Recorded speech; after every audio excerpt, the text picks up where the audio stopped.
South Africa के against तीसरा टी20 international match जीतने के बाद और सीरीज अपने नाम करने के बाद ना सारी की सारी लाइमलाइट असल में चली गई बॉबी भाई के 70 रन के ऊपर। ठीक है, तो उसमें कोई शक नहीं है कि बॉबी भाई तो ठीक है ना, लेकिन उस मैच में ना उस्मान तारिक की भी परफॉर्मेंस कोई कम नहीं थी।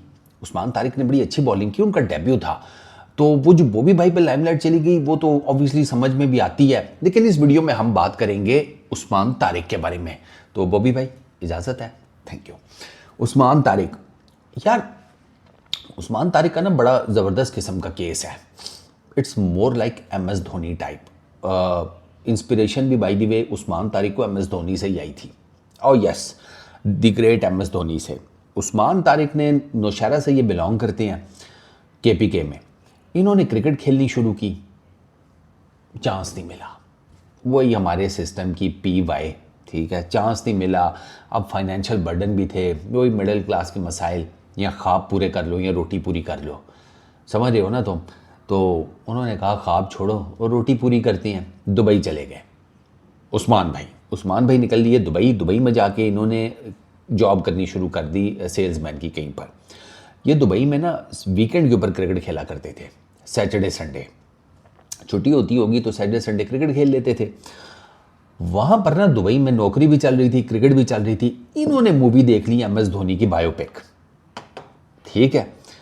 अब जब इन्होंने वो मूवी देखी ना MS धोनी की, तो उसमें आपको भी पता है कि MS धोनी ने भी अपनी पक्की ठकी गवर्नमेंट की नौकरी, सड़क नौकरी, लोहा नौकरी जिसको हम कहते हैं, हर पाकिस्तान इंडिया में हर बंदे की कोशिश होती है कि सरकारी नौकरी मिल जाए, क्योंकि उसके पर्क्स भी होते हैं, प्रिविलेजेस भी होती हैं। इन्होंने जब वो देखी ना MS धोनी की फिल्म के, जिसमें उसने टिकट कलेक्टर की नौकरी जो है गवर्नमेंट की वो छोड़ दी MS धोनी ने अपने ड्रीम्स को परसू करने के लिए एज क्रिकेटर। उस्ताद जी वो मूवी जो है ना वो उस्मान भाई को लड़ गई। जिसको पंजाबी समझ आती है ना उसको पता चल जाएगा कि पंजाबी में किसी चीज़ का लड़ जाना आपको क्या होता है, ठीक है। वो मूवी जो है ना वो समझो अंदर बाहर हो गई उस्मान भाई के। उस मूवी ने इतना इंस्पायर किया उस्मान भाई को। उस्मान भाई ने दुबई में नौकरी छोड़ी, पाकिस्तान वापस आ गए और यहाँ पर आकर दोबारा से क्रिकेट खेलनी शुरू की। अच्छा, क्रिकेट खेल रहे थे, उसके बाद इनको जनाब पहला जो मेजर ब्रेक थ्रू था ना वो मिला सिंध प्रीमियर लीग में।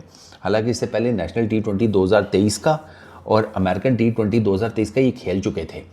इनको मेजर जो मिला ना ब्रेक वो मिला सिंध प्रीमियर लीग में, मीरपुर खास टाइगर्स की तरफ से ये खेले सर। उसमें 4 इनिंग्स में इन्होंने 12 विकेटें ली और फाइनल में ही टुक 5 for 16। वहां पर ना ही गॉट हाईलाइटेड कि यार लड़के में कुछ है, ठीक हो गया। उसके बाद इनको सिलेक्ट किया कोयटा ग्लैडिएटर्स ने। कोयटा ग्लैडिएटर्स का वो जो टैलेंट हंटिंग प्रोग्राम है ना, या वो जो उनके स्काउट्स फिर रहे होते हैं आगे पीछे, उन्होंने इनको स्पॉट किया और ये आगे कोयटा ग्लैडिएटर्स में। कोयटा ग्लैडिएटर्स में इन्होंने 2024 का भी सीज़न खेला, 2025 का भी। इट्स वेरी अनफॉर्चुनेट कि इनका ना बॉलिंग एक्शन रिपोर्ट हुआ 2024 में, ठीक है। अच्छा, इनके बॉलिंग एक्शन से रिलेटेड ना मैं बता दूँ, इनका बॉलिंग एक्शन क्लियर है।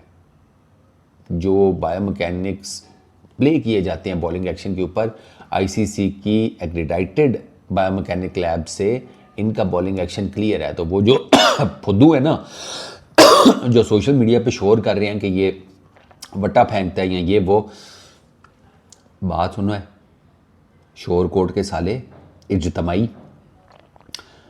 पहली चीज़ तो है ये वट्टा वर्ड होता है, वट्टा, VATTA, बट्टा नहीं होता, ठीक है।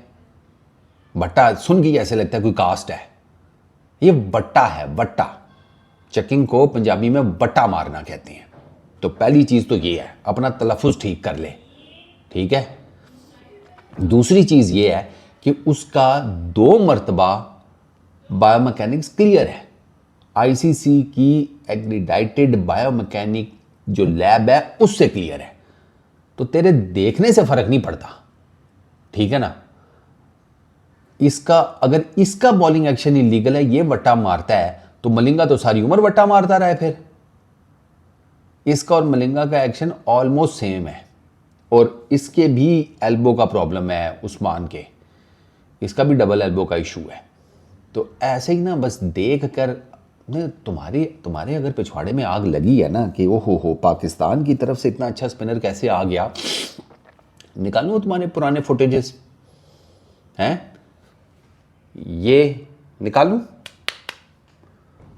400 प्लस विकेटें लेके बैठा हुआ है वो, उससे बड़ा वटर तो कोई था ही नहीं फिर इस हिसाब से।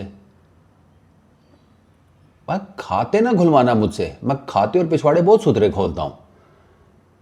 आ जाते हैं मुंह चुप के वट्टा मार दिया ये वो, पता शता है कोई नहीं, कभी पढ़ ही ले। उसका डबल एल्बो का है, उसके इतना वो बेंड भी नहीं है, वो साइड आर्म करता है, उसके पास प्रॉपर सर्टिफिकेशन है भाई, वो क्लियर है, तो बैठ जा। उधर कोई चीज़ पाकिस्तान से उठी हुई देखी नहीं, तते तवे पे बैठ गए ग्रोसरी वाले, कोई काम नहीं है, हैं? तेरा भी बड़ा भाई दुबई होंदा है, और कर ले काम, कल कला को कुड़ी नहीं लभनी, बैठा रहा करेगा फिर हाथों की लकीरें मिटाने। अच्छा खैर, तो उस्मान भाई को जनाब 2024 के पीएसएल में वो रिपोर्ट हुए, लेकिन वो क्लियर हो गए। फिर उसके बाद ये गए अबू धाबी T10 लीग खेलने, वहाँ इन्होंने 4 इनिंग्स में 6 विकेटें ली 8.13 की इकॉनमी के साथ, वहाँ पे इन्होंने इम्प्रेस किया। ठीक है, फाइनल में 1 for 20। फिर ये पाकिस्तान कप खेले T20 कप, उसमें 9 इनिंग्स में 14 विकेट्स, वहाँ ज़बरदस्त बॉलिंग की। नेशनल T20 कप 6 इनिंग्स में 8 विकेट्स। कम्स PSL 2025 5 इनिंग्स में 10 विकेट 7.95 की इकॉनमी। ठीक है, फिर इनको जो मेजर अब्रॉड ब्रेक मिली है वो इस साल मिली है CPL में। ठीक है, टोबैको वो Trinidad and Tobago night Riders ने इनको उठाया, और वहाँ पर सर इन्होंने 10 इनिंग्स में 20 विकेटें ली हैं, सेकंड हाईएस्ट विकेट टेकर हैं ये वहाँ पर। और अपनी टीम को इन्होंने जैसे कहते हैं जीत दिलाने में बड़ा क्रूशल रोल प्ले किया है। इनफैक्ट सेकंड क्वालिफायर में इन्होंने 4 विकेटें ली थी TKR की तरफ से। वहाँ से बेसिकली उस्मान तारिक जो है ना, पता लगा वो भाई साहब ये तो बम है। फिर कम्स अब वहाँ पे चूँकि इनकी बॉलिंग परफॉर्मेंस थी, और बाय द वे इनकी इकॉनमी 7.31 की थी CPL में, वहाँ से फिर आ गए पाकिस्तान की टीम में, कल किया रात को अपना डेब्यू, और वहाँ पर सर 2 for 26, ये उस्मान भाई के फिगर्स हैं। 6.50 की इकॉनमी, आउटस्टैंडिंग बॉलर है। ठीक है, और वेरिएशंस के साथ करते हैं, sort of a mystery spinner है, और he has a really bright future. उनकी बातें सुनो ना, एक तो पढ़े लिखे हैं, ठीक है, वो क्लियर कट पता चल जाता है। उनके 2 इंटरव्यूज़ हैं, एक मिड ब्रेक में था, एक एंड के ऊपर मैच के। वो दोनों इंटरव्यू सुने तो आपको काफ़ी हद तक चीज़ क्लियर हो जाती है कि बंदा जो है ना वो तगड़ा है, पढ़ा लिखा भी है, चीज़ों की समझ भी है उसे। मेरा सिर्फ एक मुद्दा है, PCB को ना, ये there is every possible chance कि ये जब अब आगे और मज़ीद इंटरनेशनल क्रिकेट खेलेंगे ना, तो इनके लिए चीज़ों को तंग किया जाएगा। ठीक है ना, 2015 के वर्ल्ड कप से भी पहले अचानक से सईद अजमल के ऊपर कांटा लग गया था, अगर आपको याद हो, तो इनके लिए भी चीज़ें मुश्किल होंगी, लेकिन PCB को उनका केस तगड़ा लड़ना पड़ेगा। मुझे पता है ना, खुरक होती है, ठीक है ना, मसाइल हैं, तो इसलिए PCB को ना उस्मान तारिक से रिलेटेड पहले ही रेडी होकर बैठना चाहिए, सारा प्रॉपर केस बनाकर, क्योंकि there is every possible chance कि ये इनका एक्शन आगे भी इंटरनेशनल क्रिकेट में रिपोर्ट हो। ठीक है ना, हालांकि ये क्लियर्ड है, सारा कुछ है, लेकिन उंगल का कोई इलाज नहीं होता, सिंपल। तो आपको अपना प्रॉपर केस ऑलरेडी बनाकर रखना है इसके लिए। ऐसा ना हो कि जब वो हो तो फिर आप जनाब अपनी वो तैयारियां पकड़ रहे हैं कि अच्छा ऐसे कर लेते हैं वैसे कर लेते हैं। नहीं, आपको सारे प्रोज एंड कॉन्स जो हैं, सारी चेकलिस्ट ऑलरेडी बनाकर बैठनी है उस्मान तारिक से रिलेटेड, ताकि जब इनका केस खुदा ना खास्ता अल्लाह ना करे कि कहीं रिपोर्ट होता है, तो आपके पास एक ठीक ठाक किस्म का केस प्रेजेंट हो अगले के मुंह पे मारने के लिए कि ओ ये देखो कहाँ से इसका एक्शन इलीगल है। वरना अच्छा खासा बॉलर है, आप इसे बिला वजह में ज़ाया कर देंगे। उसकी परफॉर्मेंसेज अपने आप में बोल रही हैं। वो सिर्फ PSL में 2 मरतबा उनके बॉलिंग एक्शन के ऊपर उठी है बात, उसके बाद नहीं उठी, ना T10 लीग में उठी है, ना CPL में उठी है, और कल भी इंटरनेशनल अंपायर्स थे नहीं उठी। बट पाकिस्तान के साथ ना ये हो जाता है कि इम्पॉर्टेंट मोमेंट्स पर ना उनको डज लगती है, हिस्ट्री यही बताती है। तो आप ऑलरेडी ज़रा मेक श्योर कर लें कि आपके ना अपने खाते वाते पूरे हों उस्मान तारिक से रिलेटेड। बाकी मैं तो कह ही सकता हूँ, करना ना करना तो आपकी मर्ज़ी है। और पाकिस्तान की क्रिकेट फैंस को ना पता है,